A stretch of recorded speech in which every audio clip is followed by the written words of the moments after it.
ये केवल केंद्रीय बजट नहीं, ये जन भावनाओं का बजट है, इसलिए मैं उनको बहुत बहुत इसके लिए बधाई देता हूं। अगर आप बजट की ओर देखेंगे, इसकी भूरी भूरी प्रशंसा सब तरफ से हुई, लेकिन एक नेता ने यहाँ खड़े होकर जिस तरह से पहले कटाक्ष किया कमल पर, ना जाने कमल से उनको क्या विरोध है, लेकिन कमल के लिए, कमल का अगर शब्द का प्रयोग राजीव नाम के लिए भी किया जाता है, कमल के फूल को अगर राजीव कहेंगे तो वो भी है, लेकिन कहीं ना कहीं कमल को बुरा दिखाने का प्रयास किया गया। अरे भाई, ये बात सही है कि हमारा चुनाव चिन्ह कमल का फूल है और जनता ने तीसरी बार लगातार हमें सत्ता में बिठाने का काम किया है, लेकिन केवल ये कमल का फूल नहीं, इन्होंने अपमानित कुछ और करने का काम भी किया और मैं उसका थोड़ा उल्लेख यहाँ पर जरूर करना चाहता हूँ। ये कमल, इससे जुड़ा हुआ नाम राजीव भी है और राजीव आप जानते हैं किसका नाम है, आप सब जानते ही हैं, तो क्या उनको भी बुरा समझते? क्योंकि इन्होंने कहा, इन्होंने राजीव को हिंसा के साथ जोड़ने की बात कही, कमल को हिंसा के साथ जोड़ने की बात कही, लेकिन मैं कहना चाहता हूं मां लक्ष्मी का आसन भी कमल है, हमारा राष्ट्र पुष्प भी कमल है, और जिस पद्मासन मुद्रा में सिंधु सभ्यता में भगवान शिव की पशुपति नाथ के रूप में मूर्ति मिली थी, लोकमान्य तिलक पद्मासन मुद्रा में ही समाधिलीन हुए थे। आप कहते हैं कमल के चारों तरफ हिंसा है, आप कमल का अपमान नहीं कर रहे, आप बल्कि महायोगी भगवान शिव, भगवान बुद्ध और लोकमान्य तिलक जैसे महापुरुषों का अपमान कर रहे हैं। इसलिए अगली बार कमल के बारे में बोलने से पहले थोड़ा सोच कर बोलिए कि आप किस किस का अपमान कर रहे हैं। और केवल रील के नेता मत बनिए, मीम्स आपकी खूब बनती है, रियल नेता बनने के लिए सच बोलना पड़ता है। और सर, कुछ लोग एक्सीडेंटल हिंदू हैं और महाभारत का ज्ञान भी एक्सीडेंटल है।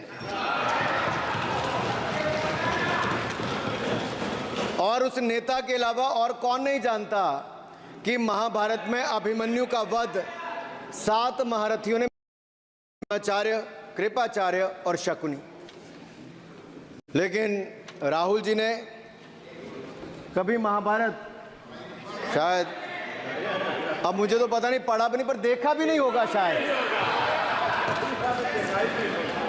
सर, मुझे लगता है अंकल सैम ने लिख कर दिया होगा, अंकल सोरोस ने लिख के दिया होगा, कहीं से पर्ची बनकर आई होगी और कूल डूड बनने का प्रयास किया होगा। मैं इतना ही कहूंगा, कल जो चक्रव्यूह में फंसाने की बात कर रहे थे, वो कर्ण को करना कह रहे थे, कृपाचार्य जी को कृपचाय बोल रहे थे। चलिए छोड़िए उसको। अध्यक्ष जी, कल तो ऐसा लग रहा था सदन के अंदर महाभारत पर इतना सारा ज्ञान दिया गया कि एक समय ऐसा लगा B.R. चोपड़ा के महाभारत के धारावाहिक का संगीत गूंजने लगा हो। और कहीं ना कहीं उन्होंने एक बार महाभारत पढ़ने के लिए फिर प्रेरित किया, मगर इस बार महाभारत पर मैंने एक नई पुस्तक पढ़ी जो उनकी पार्टी के विद्वान सांसद, जो इस सदन के सदस्य भी हैं, उन्होंने लिखी है, और उस पुस्तक का नाम है the great Indian novel. Rahul ji को अगर महाभारत और चक्रव्यूह के विषय में विस्तृत जानकारी लेनी है तो अपने उस सांसद से वो संपर्क कर सकते हैं। और मैं बताऊंगा, शशि थरूर जी ने, शायद वही राहुल गांधी जी को बता दें या बताएंगे, नहीं तो मैं बता देता हूं कि आपने महाभारत और भारत के स्वतंत्रता संघर्ष को मिलाकर जो उपन्यास लिखा है, उसके पात्र कौन कौन हैं। इस उपन्यास में धृतराष्ट्र के रूप में किस नेता को दिखाया गया है, कौरव किस पार्टी को कहा गया है, इस उपन्यास में प्रिय दुर्योधनी कौन है। जब राहुल जी को इसका पता चलेगा तो मुझे लगता है कहीं ना कहीं शशि थरूर जी पर कार्रवाई ना हो जाए। लेकिन क्या है साहब, ये लोग तो संविधान दिखाते थे, पढ़ते नहीं थे। मैंने उस दिन पूछ लिया कितने पन्ने होते, तो वो भी नहीं बता पाए। मैंने उसके बाद पूछा कि ये जो आप संविधान की कॉपी लेकर चलते हो, इसका प्रीफेस पढ़ा है, इसका फॉरवर्ड पढ़ा है, इसकी प्रस्तावना किसने की है?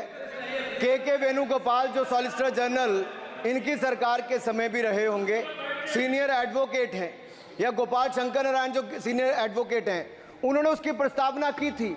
और प्रस्तावना में लिखा था कि कैसा काला अध्याय वो इमरजेंसी का समय था। और ये संविधान जो डॉक्टर BR अंबेडकर जी ने दिया, अगर ये नहीं दिया होता तो आम जनमानस को अपने अधिकारों का पता भी नहीं लगता। लेकिन इन्होंने तो उसको पढ़ा ही नहीं था, लेकिन केवल कॉपी दिखा रहे थे इतने दिनों से साहब। ऐसे ही महाभारत पर भी ऐसी हालत लग रही है। और मुझे लगता है, और नहीं तो गूगल दादा तो थे, इनसे पूछ लेते आप क्या करते हो साहब, साथ में कुछ बताया करो। सर, इस उपन्यास के, माननीय सभापति जी, इस उपन्यास के मुताबिक जिस पार्टी के सर्वे सर्वा आप हैं, उस उपन्यास के वही कौरव पार्टी है।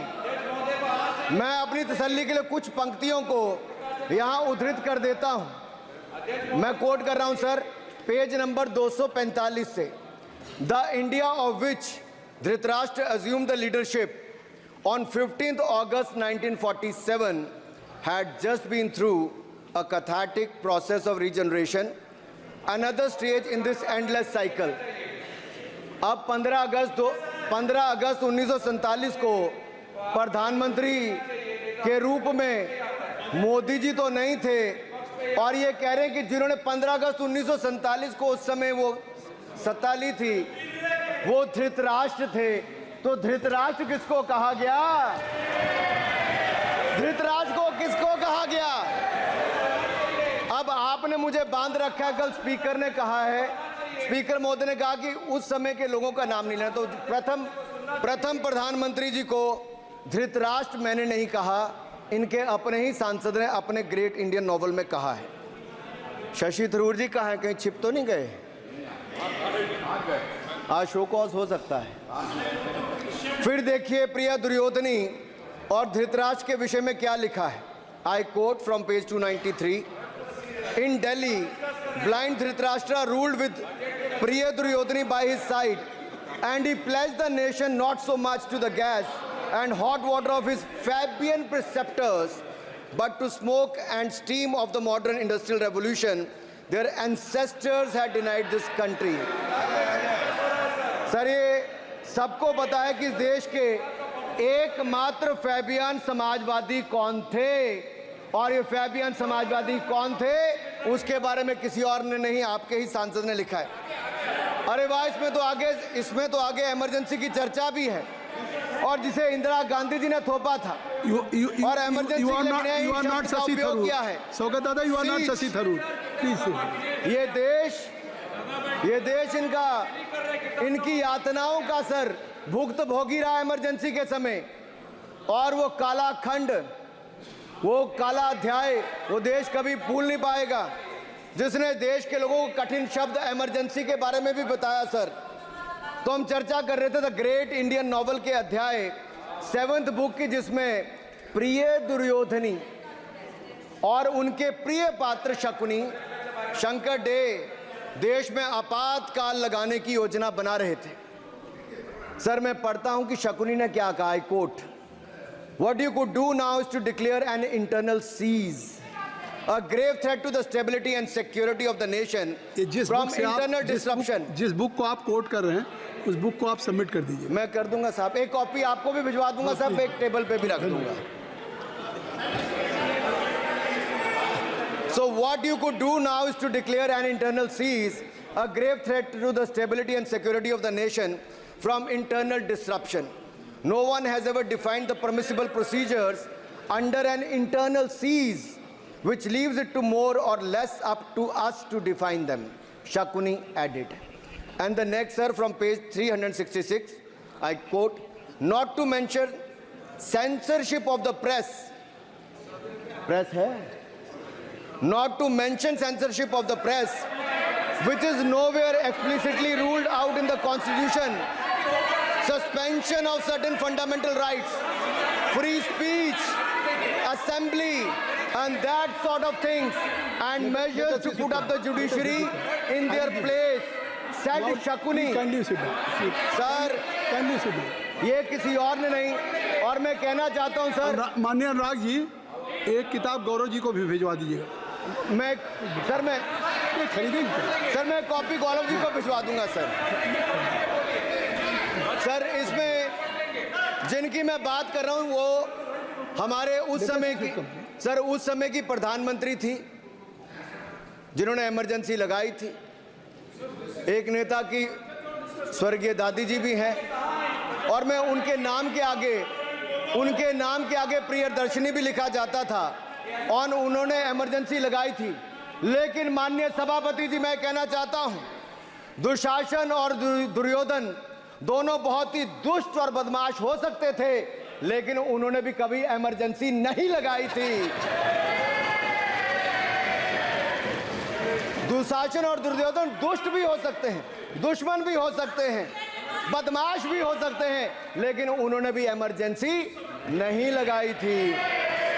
सर, पूरे उपन्यास में 74 बार कौरव और कौरव पार्टी की चर्चा हुई, हर एक में कांग्रेस का चरित्र झलकता है।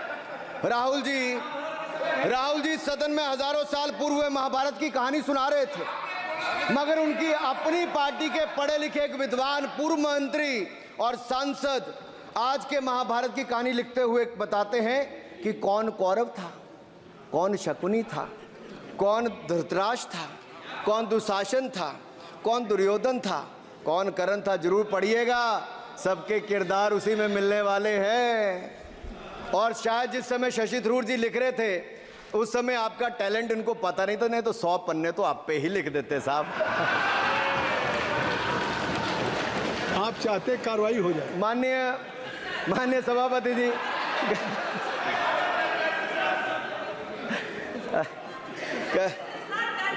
कल जब राहुल गांधी जी चक्रव्यूह पर बहुत ज्ञान दे रहे थे, तो पीछे दो लोग, कुमारी शैलजा जी और दीपेंद्र जी, बैठकर मुस्कुरा रहे थे। अब शायद राहुल जी वो पीछे हंस तो रहे थे, लेकिन आप एक बात जरूर कर लीजिए,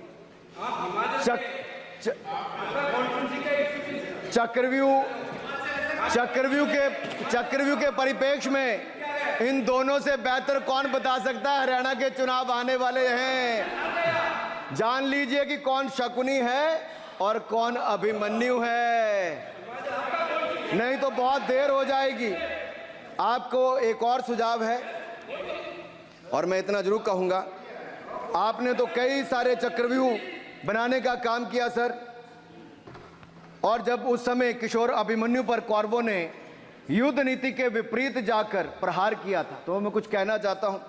इतने में पुत्र दुशासन ने पीछे सा था वार किया, निष्प्राण हुए एक गदा से सिर पर था प्रहार किया।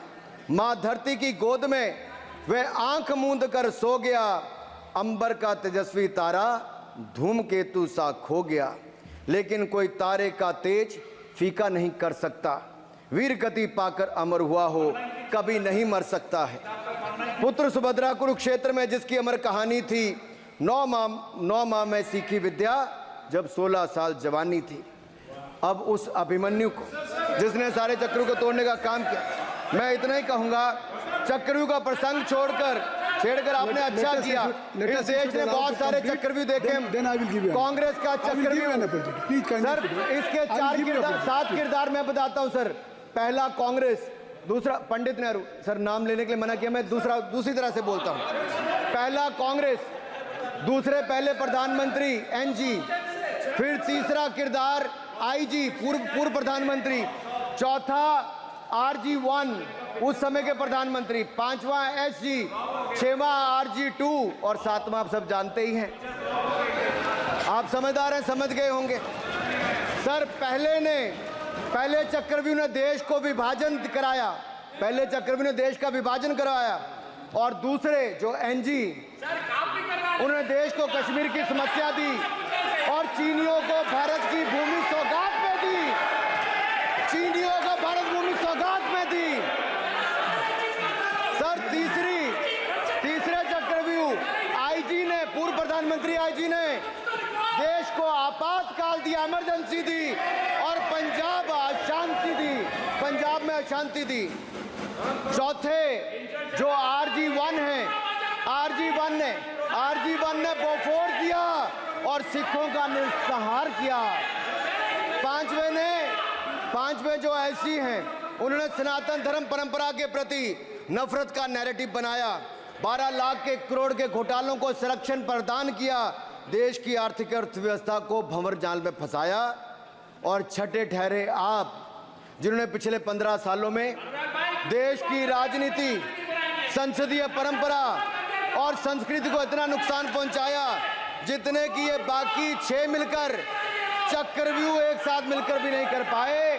और रही 7वीं, उनका मैं नाम नहीं लूंगा, मैं इतना ही कहूंगा सभापति जी, 7 चक्रव्यूह ने मिलकर देश को गरीबी, भूखमरी, आतंकवाद, कट्टरवाद जैसे अनगिनत दुष्चक्रों में फंसा दिया था। देश को हमने इन आपके दुष्चक्रों से बचाया है, आजाद कराया और माननीय प्रधानमंत्री मोदी जी के नेतृत्व में विकास रथ को आगे बढ़ाया। आज दुनिया में भारत को 5वीं बड़ी अर्थव्यवस्था बनाया। आप जिस अभिमन्यु को घेरने की कोशिश पिछले 22 सालों से कर रहे हैं, गुजरात से लेकर दिल्ली तक, आपके योद्धा और आपकी सरकारें निपट गई, लेकिन आप उनको घेर पाए क्योंकि वो जनता के दिलों में बसे हैं।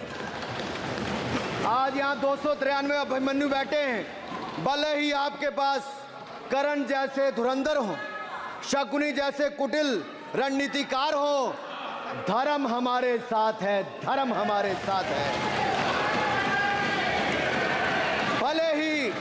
भले ही आपके पास नारायणी सेना हो, लेकिन स्वयं भगवान कृष्ण हमारे साथ है, स्वयं भगवान कृष्ण हमारे साथ है।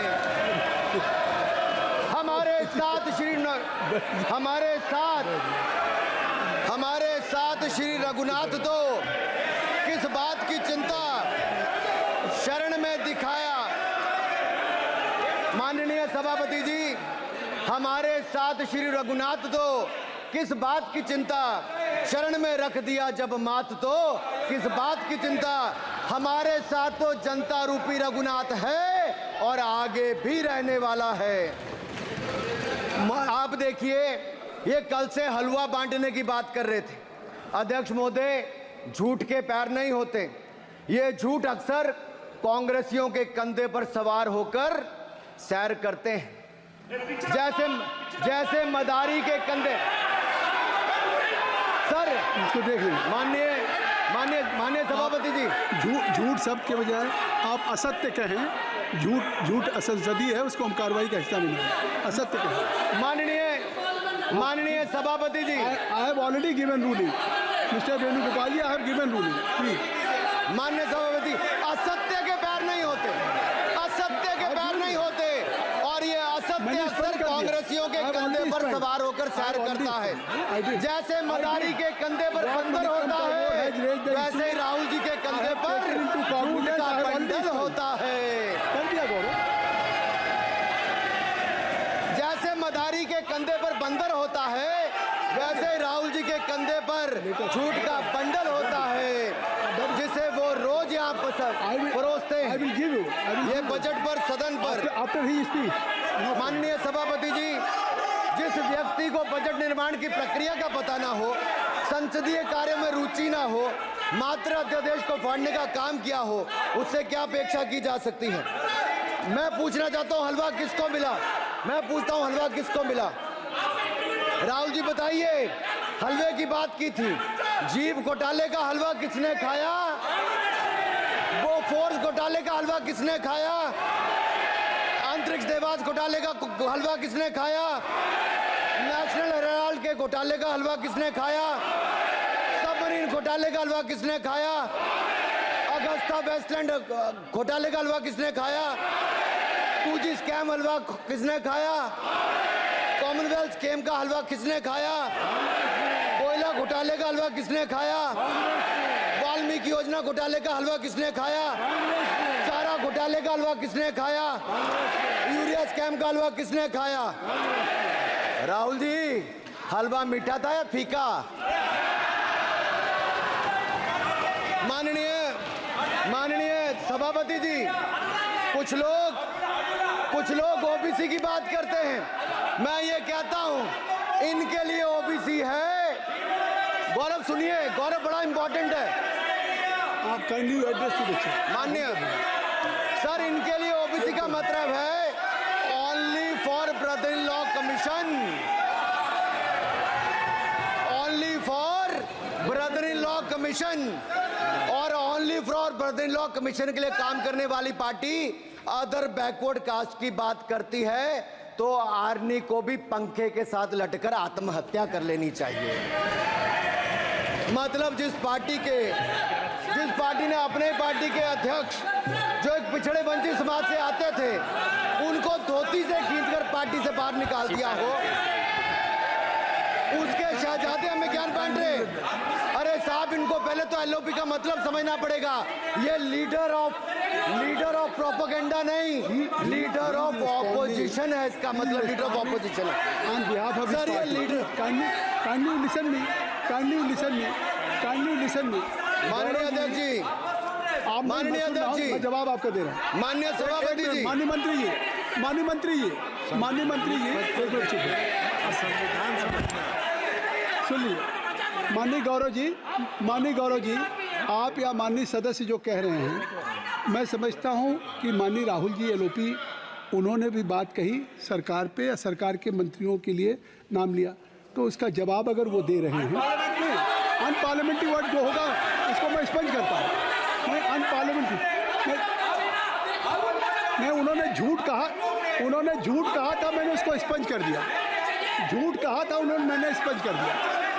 अनुराग ठाकुर जी। सर, माननीय अध्यक्ष जी, माननीय सभापति जी, आप देखिए, मैं इतना ही कहना चाहता हूं कि अब झूठ परोसना बंद कर दें, क्योंकि एलओपी का मतलब लीडर ऑफ प्रोपेगेंडा नहीं, लीडर ऑफ ऑपोजिशन होता है। अब संधि है, ठीक है, असत्य है, निराधार। जी सर, जी उसके ठीक है, निराधार है सर। ओबीसी की बात, जनगणना की बात बहुत की जाती है। माननीय सभापति जी, जिसकी जात का पता नहीं वो गणना की बात करता है।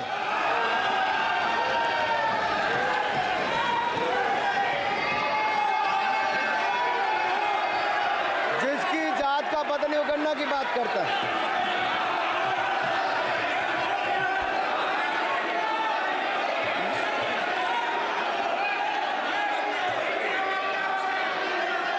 माननीय सभापति जी,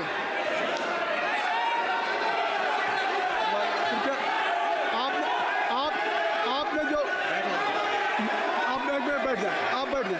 आप बैठ जाए। माननीय अखिलेश जी, आपने जो बात उठाई है मैं उसको दिखवा लूँगा। मैं आपकी बात को ले रहा हूँ। उन्होंने जो बात कही है, आप जो विरोध कर रहे हैं, मैं उसको दिखवा लूँगा। आपने जो बात कही उसको मैं दिखवा लूँगा। अनुराग जी, माननीय सभापति जी, कृपया आप लोग बैठ जाएं। आप बैठ जाएं। अच्छा, आप बैठ जाएं। ठीक है। गौरव जी,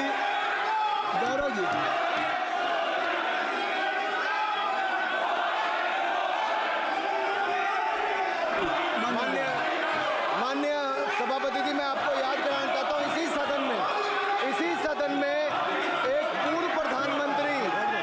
पूर्व प्रधानमंत्री जी ने RG1 ने ओबीसी को आरक्षण देने का विरोध किया था। RG1 ने ओबीसी को आरक्षण देने का विरोध किया था। एक मिनट माननीय मंत्री जी, एक मिनट। लीडर ऑफ अपोजिशन बोलना चाहते हैं, आप लोग बैठ जाएं। माननीय मंत्री जी की स्पीच माननीय अनुराग जी की स्पीच खत्म हो जाए। बैठे बैठे बैठे। आप लोग बैठ जाएं, मैं आपको सर allow उन्होंने करूंगा। मुझे इंसल्ट किया, मुझे बोलने दीजिए। उनकी बात खत्म हो जाए। सर, मैं उन्होंने इंसल्ट किया उसके मुझे। बाद मैं आपको अवसर दूंगा। नहीं सर, नहीं, उनके बाद अवसर दूंगा, आपको अवसर दूंगा। बैठ जाए, आप बैठ जाए, अवसर दूंगा। उनकी स्पीच खत्म हो जाए। प्लीज आप बैठ जाओ। अनुराग जी, कल किस किस को इंसल्ट कर रहे थे? आपको अवसर दूंगा, आपको अवसर दूंगा। अच्छा, 1 मिनट बैठ जाए, 1 मिनट बैठ जाए, आप बैठ जाए। सर मैं क्लैरिटी कर दूं। सर मैंने कहा 1 मिनट बैठ जाए, आप सर, 1 मिनट मैंने 1 मिनट कहा- बैठ जाए। आप सब लोग बैठ जाए। अच्छा, आप सब लोग बैठ जाए, आप सब लोग बैठ जाए। चल, अब लीडर ऑफ अपोजिशन को मैं बुला रहा हूँ। अब ये पर is it fair if I am allowing to your leader of opposition, is it fair? मैं फिर मैं उनको बुला लूँगा। नहीं तो मैं आपको बुला रहा हूँ तो पहले बैठ जाएं, पहले लोग बैठ जाएं, पहले बैठाइए सर। सब लोग बैठ जाएं, पहले सब लोग बैठ जाएं तब मैं आपको अलाउ करूँ। सब बैठ जाएं, मैं आपको अलाउ करूँ। मैं आपको अलाउ करूँगा, सब बैठ जाएं, मैं अलाउ करूँगा। आप मेरी बात सुन नहीं पा रहे, मैं आपको अलाउ करूँगा। पहले सब बैठ जाएं, हाउस इन ऑर्डर होगा। गौरव जी आप भी बैठ जाएं, मैं लीडर ऑफ अपोजिशन को अलाउ कर दे रहा हूँ। अगर आप ये कह रहे हैं कि हमें इंसल्ट किया गया, मैं बिल्कुल आपको अलाउ करूँगा। सर दीजिए सर, बोलने दीजिए सर, मैं आपको अलाउ, बोलने दीजिए सर, ऐसा नहीं बोल सर रहा। बोलने दीजिए सर। मैं आपका नाम तो लूँ, राहुल गांधी जी। स्पीकर सर देखिए, जितना मेरा आप लोग इंसल्ट करना चाहते हैं आप खुशी से करिए, आप रोज करिए, मगर एक बात मत भूलिए, जाति जनगणना को हम यहां पास करके दिखाएंगे। धन्यवाद। बताओ ना जितना क्या हो। इंसल्ट करना करिए, मैं खुशी से लूंगा। अरे तो अपनी जाति भी लिखनी पड़ेगी उसमें। आप चुप रहें। श्री अनुराग ठाकुर जी, देखिए हमने समय दे दिया, अब आप बैठे। ये तरीका नहीं है, नहीं ये तरीका है। आपको हमने टाइम दे दिया, क्या? आप बैठ चुके हैं, आप बैठ चुके, ये नहीं है, आप बैठ चुके। श्री अनुराग ठाकुर जी, सर मुझे लगता था कि इनको भाषण देने से पहले पर्ची आती होगी, हमने आपको लेकिन दादा हर बार इंटरवेंशन के लिए पर्ची आती है अपने बलबूते पर। सर उधार की बुद्धि से राजनीति नहीं चलती है, उधार की बुद्धि से राजनीति नहीं चलती है। यहाँ पर्ची लेने से काम नहीं चलता है। आप बोल के हटते हो, फिर पर्ची आती, फिर बोलते हो, ऐसे कैसे चलता है? माननीय अध्यक्ष जी, माननीय सभापति जी, 1 minute. I am not yielding sir, I am not yielding sir. बिठा के आपको बिठाया, बोला है, अब मैं नहीं करूँगा। मैंने आपको अनुराग ठाकुर जी को बिठा के आपको मैंने समय दिया, तो अब अनुराग ठाकुर जी बोलेंगे। चलिए सर मैं इतना ही कहूंगा, उधार की बुद्धि से राजनीति नहीं चलती है। आजकल कुछ लोगों पर जातिगत जनगणना का भूत सवार है सर, लेकिन मैं इतना कहूंगा सर, मैंने क्या कहा था सर? सर माननीय सभापति जी, मैं गंभीर बात कर रहा हूं, ये नहीं सुन रहे हैं। मैंने कहा था जिस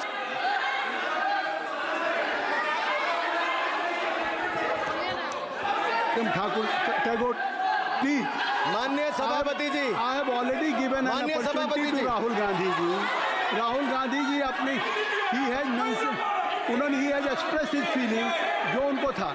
नहीं आप बेल से बाहर आ जाए, कृपया आप बेल से आ जाएं, फिर मैं उनको फिर समय दे दूंगा, जी सर मैंने कहा था कि जिसको जात का पता नहीं वो गणना की बात करता है। मैंने नाम किसी का नहीं लिया था सर, नाम तो किसी का नहीं लिया था,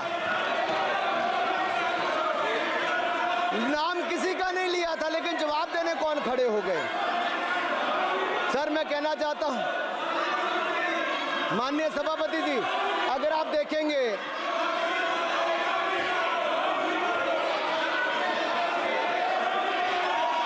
मैंने अनुराग जी को बिठा के मैंने माननीय राहुल गांधी को समय दिया, मैंने अनुराग ठाकुर जी को बिठा के, तो कृपया आप लोग जब एलओपी को टाइम मिल गया तो आप सदन में व्यवधान अब फिर बोलना चाहते हैं, आप खड़े हो जाइए, आप फिर बोलना चाहते हैं, खड़े हो जाइए, चलिए खड़े हो जाइए, आप लोग जाइए बिल से बाहर।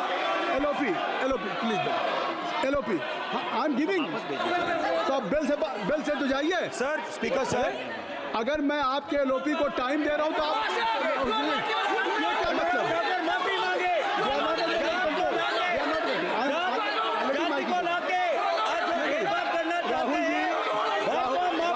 राहुल गांधी जी, हमने आपको समय दिया, अपने मेंबर से कहिए कि बैठे तब तो आप बोलेंगे, बैठिए तब तो बोलेंगे। भाई राहुल गांधी जी कह रहे तब तो बोलेंगे। आप अंदर आइए, हाईवे सबको ले जाइए प्लीज। सर माइक लीजिए सर। एक मिनट, माइक मिल जाएगा आपको, माइक मिल जाएगा। बेल खाली कर दीजिए। इतनी अच्छी वर्षा पूरा देश इतनी अच्छा बजट पे स्पीच दे रहा है। You have already spoken. Rahul ने कह दिया अभी हम, अब आप अपने लीडर का सम्मान करें। हमने आपके लीडर को दूसरी बार फिर बुला रहा हूं, आप अपने लीडर का सम्मान करें। हाउस के एलओपी हैं और अगर मैं उनको दूसरी बार बुला रहा हूं, उनको बिठा दिया माननीय सदस्य को, तो कृपया आप लोग तो कम से कम इस बात को महसूस करें। मिस्टर केसी मैं please don't be mister Rahul Gandhi आप लोग बैठिए। राहुल स्पीकर सर, बोलने का मन क्या था? स्पीकर सर, सर माइक नहीं सर, माइक यहाँ से नहीं जाता। स्पीकर सर, मैं नाम जो ले भी लूंगा, माइक आ जाएगा। स्पीकर सर, जो भी इस देश में दलितों की, आदिवासियों की, पिछड़ों की बात उठाता है, जो भी उनके लिए लड़ता है, उसको गाली खाना ही पड़ता है। और मैं ये सब गालियां खुशी से खाऊंगा, क्योंकि महाभारत की बात हुई तो महाभारत में अर्जुन को सिर्फ मच्छी की आंख दिख रही थी, उसी प्रकार मुझे सिर्फ मच्छी की आंख दिख रही है। जाति जनगणना हम करा के दिखाएंगे। खत्म। आपको जितनी गाली देनी है आप दीजिए, हम खुशी से लेंगे। धन्यवाद। गौरव, धन्यवाद। श्री अनुराग ठाकुर जी, गौरव जी, नहीं गौरव जी, आप देखिए, गौरव जी आप तो हमें समय दीजिए। खत्म हो जाएगा सर। श्री राहुल गांधी, खत्म हो जाएगा सर। श्री राहुल गांधी, प्लीज राहुल गांधी जी, ये तय कर ली। जब आप चाह रहे हैं मैं आपको बोलने का अवसर दे रहा हूं। हाँ सर, तो कम से कम गौरव जी आपके बोलने के बाद ऐसी परिस्थिति न क्रिएट करें कि स्पीकर सर, सदन को चलाने की जिम्मेदारी जितनी सत्ता पक्ष की है उतनी प्रतिपक्ष भी है। अनुराग ठाकुर जी ने मुझ पर गाली दी है। नहीं, कोई बात मुझे सर बोलने दीजिए सर। मुझे उनको बोले सर अनुराग ठाकुर जी ने मुझे इंसल्ट किया है, मगर मैं अनुराग ठाकुर जी से कोई माफी नहीं चाहता हूं। मुझे कोई माफी की जरूरत नहीं है। मैं लड़ाई लड़ रहा हूं। जितनी आपको गाली देनी है मैं आपसे कभी माफी नहीं मांगूंगा। मुझे आपकी माफी नहीं चाहिए। राहुल गांधी जी, मैं चेयर पे हूं और चेयर का काम है कि अगर कहीं भी कोई असंसदीय या किसी को गाली दी गई तो मैं उसको देखूंगा, मैं उसको कार्रवाई निकालूंगा, मिस्टर के उसको निकलवाऊंगा। ठीक, आप नहीं कर रहे हैं, लेकिन अगर दी है तो मैं उसको कार्रवाई का हिस्सा दिखवा के उसको स्पंज करूंगा। ठीक, आपने कर दिया। सुन रहा हूँ मैं श्री अनुराग ठाकुर जी, माननीय सभापति जी, श्री अखिलेश यादव जी बैठ जाए। श्री अखिलेश महोदय, सभापति महोदय, मैं केवल इतना, सभापति महोदय, स्वागत दादा, ये क्या तरीका? सभापति महोदय, मेरा आपसे केवल इतना निवेदन है। माननीय मंत्री रहे हैं, बड़े दल के नेता हैं, मंत्री रहे हैं, बड़ी बात कर रहे थे। मैं महाभारत, शकुनी, ये सब बातें कह रहे थे, दुर्योधन तक यहाँ ले आई है। मैं केवल सभापति महोदय इनसे ये पूछना चाहता हूँ, आपने जाति कैसे पूछ ली है बताइए बस। आप जाति कैसे पूछ सकते हैं? आप बताएं, जाति कैसे पूछ सकते हैं? आप पूछ के दिखाओ जाति। तुम आप जाति कैसे पूछोगे? तुम कैसे पूछोगे जाति? आप बैठ नहीं, जाति नहीं पूछ सकते आप। आपने कह दिया ना। अब आप हमारी जाति नहीं पूछ सकते। आप हमारी व्यवस्था सुन लें, आप मेरी व्यवस्था सुन लें। कोई सदन में किसी की जाति नहीं पूछेगा। अनुराग ठाकुर जी, मैंने उसको स्पष्ट कर दिया। श्री अनुराग ठाकुर जी, माननीय माननीय सभापति जी, बात आई।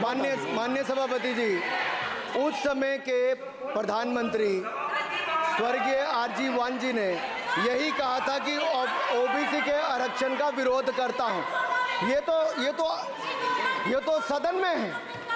आरजी वान ने कहा था कि मैं ओबीसी को आरक्षण का विरोध करता हूं। अब ये तय करें कि वो सही थे या ये सही हैं, और आपकी पार्टी गलत थी कि आप गलत हैं, और वो पिछड़ा विरोधी थे कि आप पिछड़े के पक्ष में हो। और उस समय की पूर्व प्रधानमंत्री आईजी ने कहा था कि जात पर ना पात पर। अभी मैंने तो कहा नहीं सर, उस समय कहा गया था। और इसी तरह से ही कृपया अपना भाषण संक्षिप्त सर, करें। मंडल आयोग की रिपोर्ट हो, काका कालेलकर की रिपोर्ट हो, इस पर कौन वर्षों तक बैठा रहा सर? जवाब देना होगा इनको, कौन देगा जवाब? अगर उस समय उसको लागू कर दिया होता तो आज ओबीसी के अधिकारी भी ज्यादा होते, बाकी भी होते। और यही नहीं सही, इन्होंने दलित के साथ, आदिवासी के साथ, ओबीसी के साथ विरोध किया। ओबीसी कमीशन को तो संवैधानिक दर्जा भी नहीं दिया। अगर संवैधानिक दर्जा दिया तो मोदी सरकार ने आकर दिया है, माननीय अध्यक्ष जी। और मैं इस सदन के लिए पढ़ देता हूं सर। नेहरू जी ने 1961 में आरक्षण के विरुद्ध में लिखा था, I quote, I react strongly against anything which leads to inefficiency and second rate standards. I want my country to be a first class country in everything. The moment we encourage the second rate we are lost, I unquote. ये किसने कहा? देश के पहले प्रधानमंत्री ने कहा। आप उससे सहमत हो कि नहीं सहमत? तो बताइए, माफी मांगोगे उसके लिए कि नहीं मांगोगे? कृपया चेयर को आप एड्रेस करें। आप चेयर को एड्रेस करें अनुराग जी।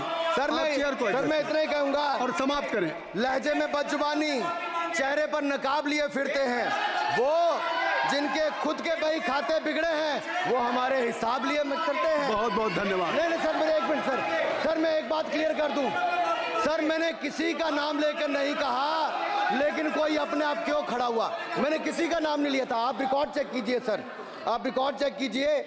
और सर ये सारी बातें अगर आप देखेंगे, सबका साथ सबका, मैं रिकॉर्ड दिखवा लूंगा। आप दिखाइए सर। सबका साथ सबका विकास हमने किया सर। अगर अल्पसंख्यक के रूप में अगर किसी को राष्ट्रपति बनाया गया तो कलाम साहब को अटल बिहारी वाजपेयी जी की सरकार में बनाया गया।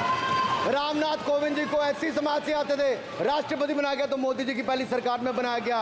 एक महिला ट्राइबल को अपनी क्षमता के आधार पर अगर देश का राष्ट्रपति बनाया गया तो द्रौपदी मुर्मू को हमारी सरकार को। अगर ओबीसी प्रधानमंत्री है तो आज माननीय प्रधानमंत्री मोदी जी। आज सबसे ज्यादा मंत्री एससी एसटी ओबीसी है तो हमारी सरकार में सर मैं इतना ही कहूंगा। समाप्त करें सर, मैं 2 मिनट में खत्म। Sir 2 minute. Sir MSP, sir ये एमएसपी की बात कर रहे थे सर। एमएसपी कौन लाया? एमएसपी सर 61 के युग में, उस समय के पहले प्रधानमंत्री जी ने लाए, लेकिन इन्होंने उसको गारंटी क्यों नहीं दिया भाई? 61 के बाद 66 में आप लाए। आप इतने सालों तक क्या करते रहे? क्यों नहीं आपने प्रावधान उसका किया? सर दूसरा मैं कहना चाहता हूं, कर्नाटक में 1200 किसानों की आत्महत्या होगी। 1200 किसानों ने गए आप मिलने के लिए। कितने एससी एसटी ओबीसी थे? कितने एससी एसटी ओबीसी थे? सर वहां के ओबीसी का पैसा, एससी एसटी का पैसा, उनका बजट 34% कर्नाटक में खत्म करके अलग कर दिया गया। पूछा आपने क्या उनसे? कौन किया? और सर यही नहीं, मैं पूछता हूं सर मैं पूछता हूं इनमें से सर। अब आप संक्षिप्त समाप्त करें। आप समाप्त सर एक मैं कहना चाहता हूं सर आप देखिए ओबीसी के लिए आज ओबीसी का कोटा खत्म करके अगर मुसलमान को आरक्षण देने की बात कोई करता है तो आपकी आंध्र कर्नाटक आपके कहने पर वो लोग करने की बात करते हैं। आप यहाँ पे ओबीसी की बात करते हो सर। माननीय सभापति जी, मैं एक बात और कहना चाहता हूँ यहाँ पर। एक बात सर, अग्निवीर की बात कही गई और अखिलेश यादव जी ने मेरा नाम लेके कहा। सर मैं हिमाचल प्रदेश से आता हूँ, बहुत छोटा राज्य, 70 लाख की आबादी है सर। देश में कारगिल के समय सबसे ज्यादा शहादत दी तो हिमाचल के वीर सपूतों ने दी। 4 परमवीर चक्र विजेता हुए, 2 हमारे यहाँ से हुए। 1 रैंक 1 पेंशन, ये बात 40 साल तक इन्होंने दी सर। अगर दी तो प्रधानमंत्री नरेंद्र मोदी जी ने आकर दी। और ये नहीं सर, अग्निवीर योजना में 100% एम्प्लॉयमेंट की गारंटी है और हमारी 100%। सर एक बात अंत में लास्ट बात कह रहा हूँ सर, ये लास्ट है सर। मैं एक बात, ये आखिरी बात कह रहा हूँ सर युवाओं के लिए बजट में बहुत कुछ है, नौकरी से लेके इंटर्नशिप से लेके बाकी सब। मैं निर्मला जी को और प्रधानमंत्री जी को बहुत बहुत उसके लिए बधाई देता हूं। सर स्पेस सेक्टर के लिए 1000 रुपये वेंचर कैपिटल फंड भी दिया गया। सर जिस देश में स्पेस के नाम पर शायद बहुत कम कुछ दिखता था, आज चंद्रयान मिशन की सफलता के कारण दुनिया का पहला देश भारत बना है। सर यही नहीं, सर इनके समय हेमराज का गला रेत कर ले गए थे, वापस नहीं लाए थे। हमने सर्जिकल स्ट्राइक करके अपनी सेना को मजबूत किया। सर डॉक्टर प्रदीप, स्टार्टअप में सर हम नंबर 1 बने। सर आखिरी लाइन है सर 30 सेकंड। सर आखिरी लाइन सर, ये कहते हैं देश में डर का माहौल। सर मैं इतना ही कहूंगा, डर का माहौल है अपराधियों में, डर का माहौल है भ्रष्टाचारियों में, डर का और भय का माहौल है देशद्रोहियों में, अधर्मियों में, कुकर्मियों में, और सबसे ज्यादा डर का माहौल है देश के दुश्मनों में। सर देश के दुश्मनों में। सर अंत में मैं इतना ही कहूंगा कि माननीय निर्मला जी ने 7वां बजट तो लाए, ये जन भावनाओं का बजट है जिसका पूरा सदन पूरी प्रशंसा करता है, और इनको माननीय प्रधानमंत्री जी को बहुत बहुत बधाई और साधुवाद। Doctor Pradeep Panigrahi, doctor Pradeep Panigrahi,